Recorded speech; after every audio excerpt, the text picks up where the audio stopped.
Hi guys! Welcome back to my channel. I'm very excited today kasi after so many months renew na rin ako ng aking ID dito since June. Ayan na. Ang pangit naman ng mascarilla ko eh.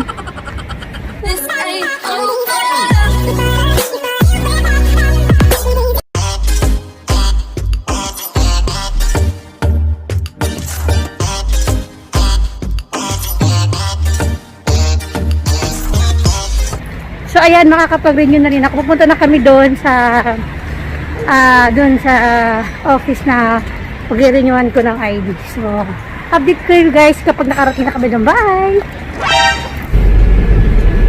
Nandito na kami sa Aluche.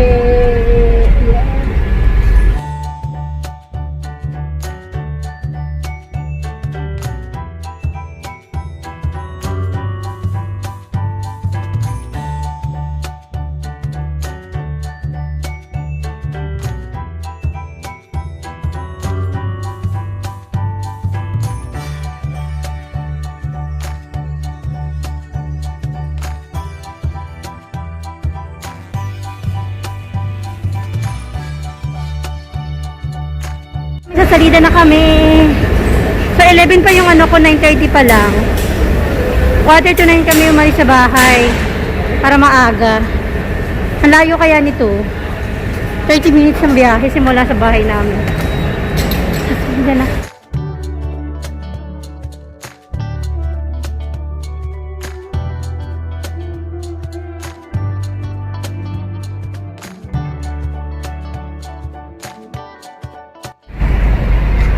Dito na kami guys!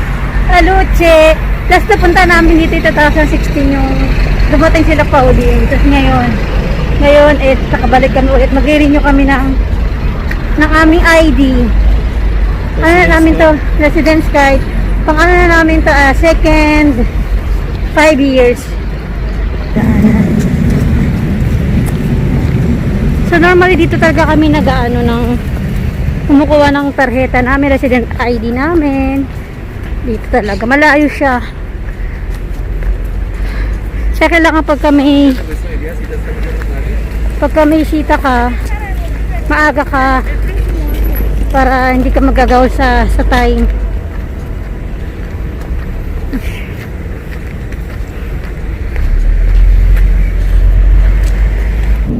So ito siya, simula sa metro, dito ilalakari mo pa siya.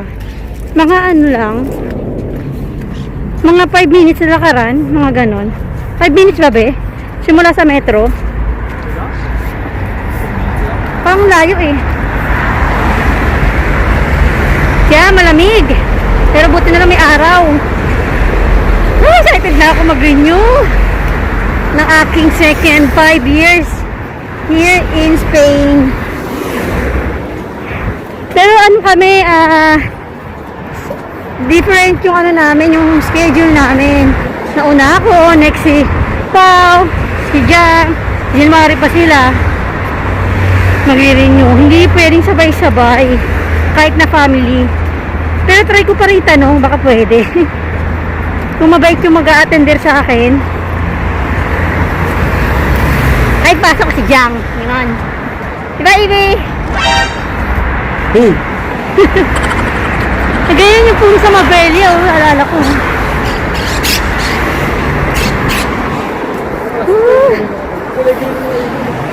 Ha? Ganda ng mga puno, Ibi. Ayan na, malapit na tayo, guys. Ayan, dito na kami, pero dadaan ka muna doon, I-check yung papel mo. Titingnan lang naman. Tapos, ito na, malapit na kami. Siguro akala na kita. Yo soy padre de ella. Sabi mo? Sabi mo? Sira ulo ko. Ako pa yung kalaan. Akala anak ako nito. Pangit na to. Ayan, dyan yun. Sa loob.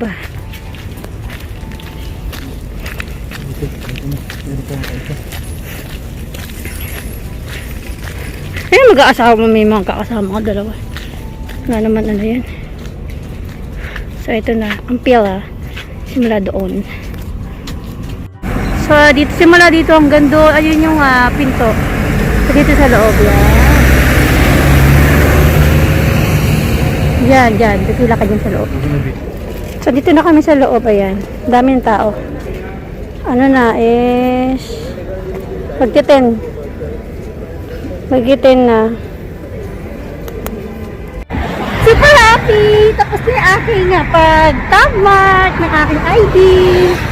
Ayan, hindi na sunod yung time na kahit na nakalagay na time, diba 11, basta maganda maaga ka lang, papasok ka kagad, hindi na susunod din yung time mo dun sa sita na nakalagay. Maraming tao pero mabilis lang mabilis lang siya, tapos basta maayos ng papers mo, nakaayos lang yung tasa mo, yung xerox ng tarjeta mo, tapos ang kinuha lang na ano sa akin yung front ng xerox copy ng passport, hindi yung buong pages. Pero pinaano ko yung buong pages, pero hindi niya kinuha. Tapos yung empadronamento, yung pinaka-importante, empadronamento, tapos yung solicitude, yun. Ayan, 10:24 pala natapos na yung schedule ko ng pag-thumb mark ng aking ID. Yan. Nakalagay sa schedule ko is 11:15 but hindi na basta pa nakapasok ko na sa loob, hindi na yung time. Pipila ka lang, tas yun. Tapos na, finally. So yung result makikita after ng 1 month. Pero kailangan mo magpidil ulit ng another schedule para sa pagkuha ng iyong ID. So, thanks God. Tapos na rin. Ayan, walang problema. Yun, nakatapos na. So, pauwi na kami ng bahay, guys. Importante lang kapag meron kayong sita sa pagtumad ng welye nyo. Kunyari, 11 or 10, punta kayo na mas maaga. Kasi mas maaga kayo makatatapos. Hindi rin masusunod yung time. So, katulad ko, umalis kami sa bahay ng 8:45. Nakarating kami dito ng 9:30. Tapos, ayun, nakapasok na kami. Madaming tao, pero mabilis lang siya. Mabilis lang kasi madami naman nag-a-assist. Madaming table na mag-a-assist sa'yo. Basta, kumpletuhin mo na yung mga dokumento mo, yung mga pagkakasunod-sunod, yun, walang problema. Kasi yun, magka-number ka na. Tapos, yun lang. Tapos sabihin sa'yo, tapos next na pag na yung mga papers mo, pupunta ka sa kabilang window sa number 3, iiwan mo lang doon yung paper, tapos ayun, bibigyan kayo ng resguardo, patunayan na nakapag-wala na kayo. Kasi mag-aantay kayo ng after 1 month, pero kailangan nyo ng schedule sa internet, kailangan ulit ng another sita para sa pagkuha ng ID. So yun lang, guys. So thank you guys for watching. Bye!